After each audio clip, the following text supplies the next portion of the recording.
موت کے بعد سب ایک یہاں سے انویزیبل ہو جاتے ہیں, چلے جاتے ہیں. زندگیوں میں فرق یہ ہوتا ہے کہ آپ کس مقصد کے لیے جیے, یا کسی مقصد کے لیے ایٹ آل جیے, کیونکہ مرنا سب کو ہے. نوجوان بھی مرتے ہیں, بچے بھی مرتے ہیں, ہم سب مرتے.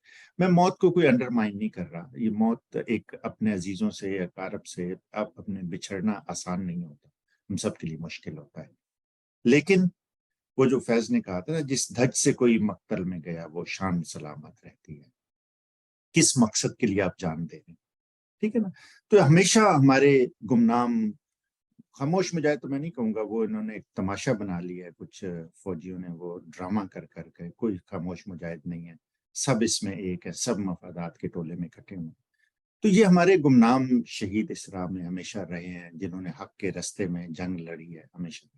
مجھے ابھی نام یاد نہیں آ رہا, لیکن یہ اسلام کے شروع کے دنوں میں ایک شورش تھی, شاید مجھے یاد نہیں کہ یہ کس جنگ میں ہوا تھا, لیکن ایک صحابی تھے, تو وہ اپنا پورا تیاری کر کے ذرا بختر وغیرہ لگا کے ہتھیار سجا کے تھے, لیکن وہ ریلکٹنٹ تھے, باہر نہیں جا رہے تھے.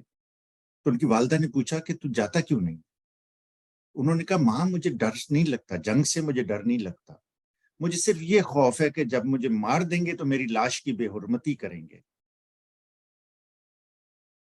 تو ان کی والدہ نے انہیں دیکھا, انہوں نے کہا جب بکری کو ذبح کر دیا تو اس کی کھال کیسے اتاریں گے, اس سے کیا فرق پڑتا ہے, جا اللہ کے نام پہ قربان ہو. مختار مسعود کی ایک بہت خوبصورت کتاب ہے. مختار مسعود اگر پاکستان کے بجائے کسی اور ملک میں ہوتے, دنیا کے کسی بھی ملک میں اور کسی بھی اور زبان میں لکھتے, وہ دنیا کے عظیم ترین مصنفوں میں سے ایک ہوتے. ان کی کتاب آواز دوست بہت ہی خوبصورت کتاب ہے, ہر ایک کو پڑھنی چاہیے. ہم لوگ جاہل قوم ہیں, لیکن وہ پڑھنا چاہیے ہمیں سب کو.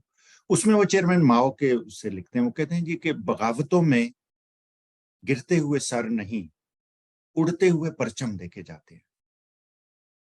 ہم اس وقت اس دور سے گزر رہے ہیں جہاں پہ ہمیں زندگی میں پہلی دفعہ 75 سال میں پہلی دفعہ یہ موقع ملا ہے کہ ہم اس سامراج کو, ظالم بددیانت منافق لالچی سامراج کو للکار سکیں اور کھڑے ہو سکیں, کیونکہ ہمیں ایک اللہ تعالیٰ نے ایک دیانتدار, ایک درد دل رکھنے والا لیڈر عطا کیا ہے.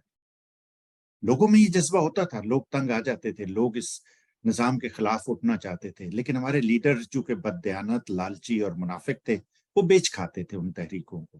ایون لائرز تحریک آپ دیکھ لیں کہ وہ انہوں نے بیچ کھائی, اس سے فائدے اٹھائے جاتی اور وہ ختم ہو گئی بیچ میں.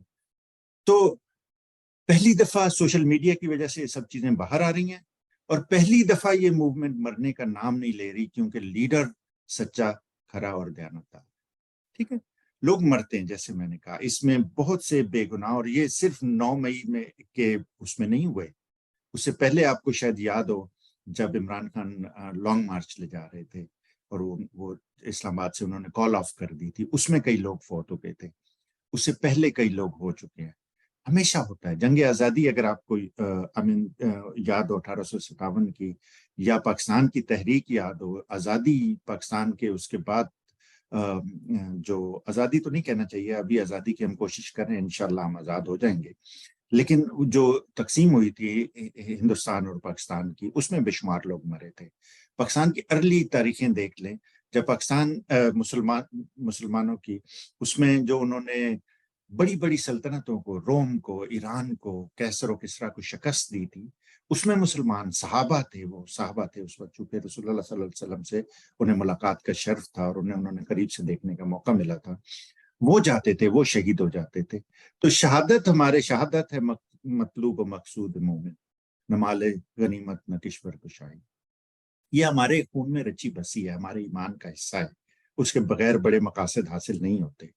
میں سلام کرتا ہوں ان ماؤں کو, ان بہنوں کو, ان بیٹیوں کو, ان بیویوں کو, جنہوں نے اپنے شوہروں کو ہمت دلائی, جنہوں نے انہیں گھر سے نکالا, جنہوں نے انہیں اس مقصد کا احساس دلایا کہ نکلو, ورنہ تمہاری نئی نسلیں, تمہارے آنے والی نسلیں, ہمارے بچے, ان کے بچے برباد ہو جائیں گے جیسے ہم سے پہلے ہوتے رہے. بے شمار خواتین ہیں ابھی تک جیلوں میں بند ہیں, 70-75 سال کی کینسر کی مریض, نوجوان لڑکیاں اپنے چھوٹے چھوٹے بچے چھوڑ کے ابھی تک انہیں چھوڑا نہیں جا رہا. اور یہ بغیرتی اور ظلم کی انتہا ہے جو اس ملک میں ہو رہی ہے, یہ کبھی نہیں ہوا. مطلب پہلے بھی آپ کے مارشل لا لگتے رہے, پہلے بھی ظالم غاصب لوگ آتے رہے, پہلے بھی بددیانت سویلین حکمران رہے ہیں, لیکن اس لیول تک کوئی نہیں گیا. کسی نے نہیں سوچا تھا کہ حاجی اور پھر اس کے بعد حافظ اس طرح کی حرکتیں کریں گے جن سے ہمارا ایک احترام کا رشتہ ہے. ہم سمجھتے ہیں کہ اگر کوئی اللہ تعالیٰ کے حضور جا کے اس نے عاجزی اور انکساری سے اپنا آپ کو سبمٹ کیا, حج کیا اس نے جا کے, اور اللہ تعالیٰ کی کتاب کو اپنے سینے میں اس نے اتار لیا, ہمیشہ کے لیے محفوظ کر لیا, تو اس کے دل میں انسانوں کا درد, خدا کا خوف زیادہ ہوگا. لیکن ہم نے دیکھا کہ یہ ہم لوگ ایک بالکل ہی الٹ ڈائریکشن میں چل پڑے ہیں. ایسا کبھی نہیں ہوا اس معاشرے میں. ایسے کبھی لوگوں کو سیدھے سامنے منہ پہ بندوقیں رکھ کے گولیاں نہیں ماری گئی. قتل ہوتے رہے, لوگ مرتے رہے. تحریکوں میں ہمیشہ یہ ہوتا ہے, جیسے میں نے کہا چائنا کا اگر آپ انقلاب تھے کہ بے شمار لوگ مرے تھے, فرانس کا انقلاب اور جگہ پہ. ہمارا خطہ کوئی انقلاب کے لیے اتنا زرخیز نہیں ہے, لیکن ہمارے ارد گرد چائنا, ایران, اس طرف افغانستان میں ہر طرف یہ چیزیں ہوتی رہی ہیں. ٹھیک ہے نا, تو ہم لوگ اس کے لیے رائٹ نہیں ہیں. لیکن اب ہم ہسٹری کے اس جنکشن پہ, اس ٹپنگ پوائنٹ پہ آ گئے ہیں کہ جہاں پہ ہم سب کو مل کر آخری کوشش کرنے کی ضرورت ہے. اس زندگی میں جس میں ہم جس طرح ہم زندہ رہے ہیں, جیسے ہمارے بچے رہ رہے ہیں, جیسے زندگیاں برباد ہو رہی ہیں, اس زندگی پہ لعنت ہے. اگر ہم حق کے لیے کھڑے نہیں ہوتے, اگر ہم اپنے